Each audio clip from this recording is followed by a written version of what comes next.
Hi, this is Joe again with another review. And for the sake of this video, I know I was planning to do it a little bit, like another week or so for this video, 2 weeks. But I figured, what the hell, do this now, and that's of course my review of the 2015 baseball season. And I have been watching some exhibition games on cable TV, especially with the MLB Network overdoing it with showing constant exhibition games on television, at least on the MLB not website, but a cable channel. And when I was a kid, you never see this many exhibition games. Well, first of all, you never had a cable channel just for baseball, before, or basketball, or hockey, or football.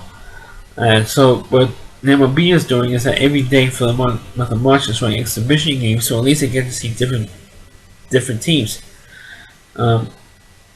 which is kind of fun to watch because you see stadiums, but then at least in the New York area, that you wouldn't normally see. Like games in Arizona, I think they have a whole bunch of new stadiums in Arizona, and of course new stadiums down in Florida as well. But there's so many teams playing in Arizona now, it's ridiculous. Like half the teams, and more than half the teams, are playing in Arizona now. And you only used to have like maybe 10 teams, maybe in Arizona, and 16 teams playing in Florida. So you usually have more than half the teams in Florida. Not anymore. Anyway, for my review of the seasons, I think that if Washington does not win will at least get into the World Series this year, it'll be a joke. I do feel very seriously that the Nationals do have the talent. They have the pitching staff to match with anybody. They can shut down any hitters, any batting order from any major league team if they stay healthy.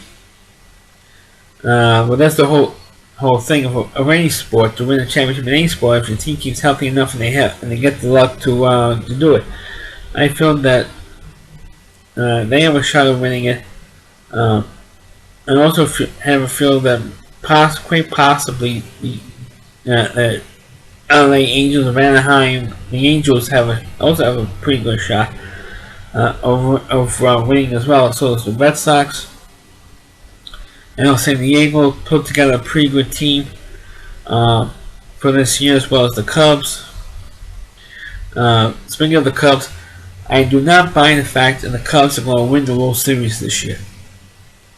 And the reason why I say that is because the reason why the Cubs are getting a big push, at least at even before spring training even started, because of the fact that there was a little movie that came out in 1989 called Back to the Future 2, Part 2.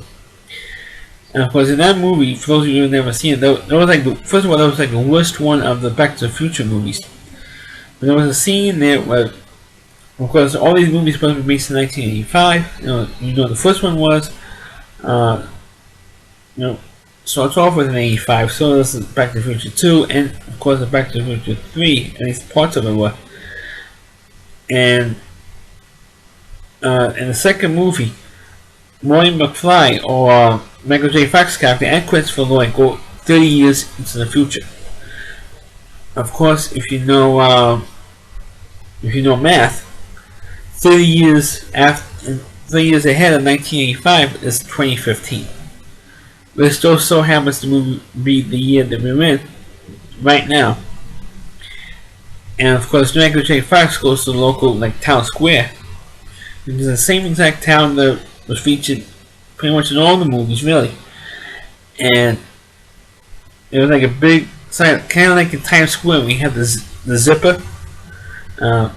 You know what a zipper is? Those of you who've never been to Times Square in New York City, that's the zipper that tells you all the news. Okay, and it also has a video screen and everything else. And the sign lights up. It says Cubs win the World Series just won the World Series in 2015 by being Florida. Because you know what the problem is with that, right?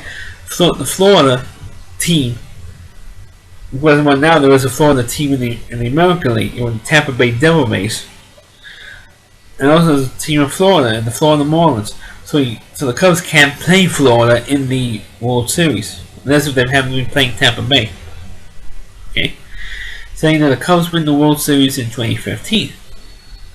First of all, for the Cubs to win the World Series, they have to get into the World Series, and they haven't played in the World Series in 70 fucking years. Excuse my language, but they haven't played the World Series since 1945. And the reason why they haven't played the World Series in 1945 is because of the so-called curse of the Billy Goat. Because there was a bar in Chicago called the Billy Goat Bar, and the owner, of course, brought in his mascot to go to one of the World Series games in 1945, and the team or the management wanted to let him in with the goat.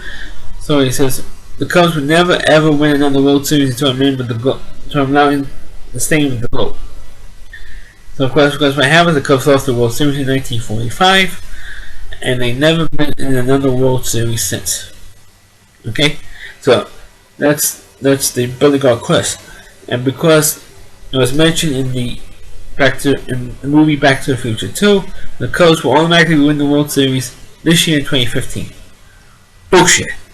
The day that the Cubs will get into a World Series, Susan Lucci will be nominated for another Emmy for All My Children, and All My Children was canceled 6 years ago. Alright? The Mets will get another no-hitter before the Cubs get into the World Series, and it took them 50 years to get the first one. That's what Johan Santana threw back in 23 years ago. So there's no way that the Cubs are going to even play in the World Series. I don't care who they have for a manager. I don't care if they have the Joe Mann, who was the manager for Tampa Bay, or Theo Epstein, who was the GM for the Red Sox when they won the first 2 championships. They're never going to do it. The Cubs are never, ever going to get into the World Series. Never. The Mets will get into the World Series before they will. And speaking of the Mets, a lot of people expected the Mets to win, but because of the pitching staff, a big deal, the pitching staff, but they don't have hitters. What are they going to do? Win 100 games, 1-0 or 2-1? They didn't. True, they got Michael Godaya because he's a 35-year-old guy, but they do have a minor league prospect who was the number 1 draft pick in 2014, called Michael Conforto, and he's one hell of a hitter. He should be playing for the Mets. But he probably won't. He'll probably be playing for St. Lucie or maybe AA, maybe this year in 2015, maybe. And of course, if the Mets don't do well by June or even by the All-Star break, if they're not doing well, I expect Timmy Collins to be fired, and Wally Backman will be held as manager of the Mets, and he should have been manager a year ago. In 2014, he should have been named manager of the Mets, because I feel that he has the ability and the talent, because he's been working with young kids for at least approximately more than 10 years. I think approximately about 15 years they've been working with young kids. First in the minor league system for Arizona, then an independent league team in 2007 when playing for Peanuts, and then documentary that I previously reviewed, and then he worked with the Brooklyn Cyclones in 2010. It's been pretty much in the Mets organization since 2010, and been managing. I think this is like his third or fourth year managing the Mets AAA team. First with the Buffalo Bisons, and now he's managing. I think this is like his third year with Arizona, Las Vegas Area 51s, Las Vegas 51s, and he's been doing a damn good job. And he should have gotten the major league job as a managing manager for somebody, but because of what I had with Arizona, he got infield blackball. I'm not getting a major league manager's job. But that's another story for another day. And if you want to know what I'm talking about, watch the Playing for Peanuts documentary there's only like 4 parts of it on YouTube. Or watch my Playing for Peanuts review where you get more information out of that. But in the American League, and I haven't spent time in the American League all that much. In the American League, I expect, I think are pretty much open as to who's going to win. Out of the American League, I hope that Kansas City repeats, because I feel they have they pretty much kept their bullpen intact and a lot of the young stars intact in Kansas City, and I do hope they win again. Or at least give a good run like they had in the playoffs, which nobody gave Kansas City a chance in 2014. I hope they do well again this year. I think that's about the only team that I actually kind of like rooting for, because it's been 30 years since Kansas City won its only championship in 1985. And then, of course, let's see, the Red Sox. I kind of like I still kind of like the Red Sox because they won 3 championships. In American League West, like I said earlier, I like the Angels. The Angels look pretty damn good for what I've seen. Naturally, in the National League, of course, you gotta always go with the defending champs, and that's the Giants. Even though I saw a story online and they got chewed out by the manager Bruce Bochy, because they're not doing all that great in spring training. Nobody puts that much stock in spring training games, and how all you care about in spring training is getting in shape for the regular season. Doesn't matter if you have a winning record or a losing record in spring training. All what matters is that you are prepared to play. You work out the kinks of spring training. That's what spring training is for, really. Usually it looks like a double-edged sword if you have a winning record in spring training, and if you also lousy score in spring training. For example, like the 1955 Brooklyn Dodgers had the worst record in spring training games. And then they went on a 16-4 run, or 18-2 run, some crazy run. Then they have the 84 Tigers winning by 35-5. The start of the 1984 season. So it doesn't really matter if the Giants or any other major league team has a lousy record. What you do in the regular season that matters. And for me, I always like it when the Yankees lose every single game in spring training, because stupid Yankee fans can't take it, and the only baseball fans who cannot take being razzed on when they lose a game, even an exhibition game. Because I always like it when they lose. And I think it was a couple of times they lost the first 3 or 4 games to the exhibition season. And I used to rag on Yankee fans that I know, and they said, "Oh, who cares? We play in October. We're just playing in October. We can't play in October, and that's it." And I said, "Yeah, but if you don't win, especially when the regular season starts, when they will lose like the first 3 or 4 games of the regular season, and we're mad about it. I said, look, if you don't win games in April, you're not going to be around in October." And it's true. If you don't win at least more than half, if you don't come out with a winning record in April, you're not going to be around in October. It's that simple. You gotta win as many games as your ability as a team to play together, and that's how I feel. So it doesn't matter what they do in spring training, what they do in the regular season. It really matters.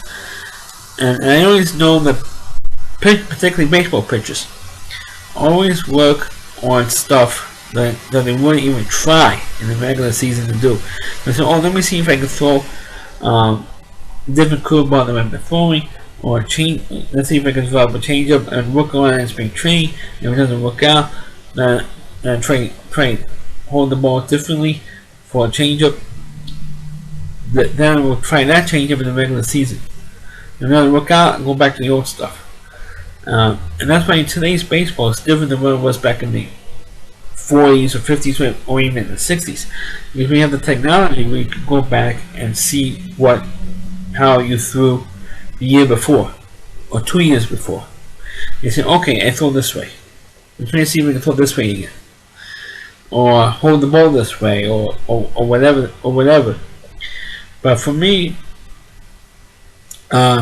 winning baseball is, you have to win almost as many games as possible, especially in April. Like I said before, if you don't win games in April, you're not going to be around in October. That's simple.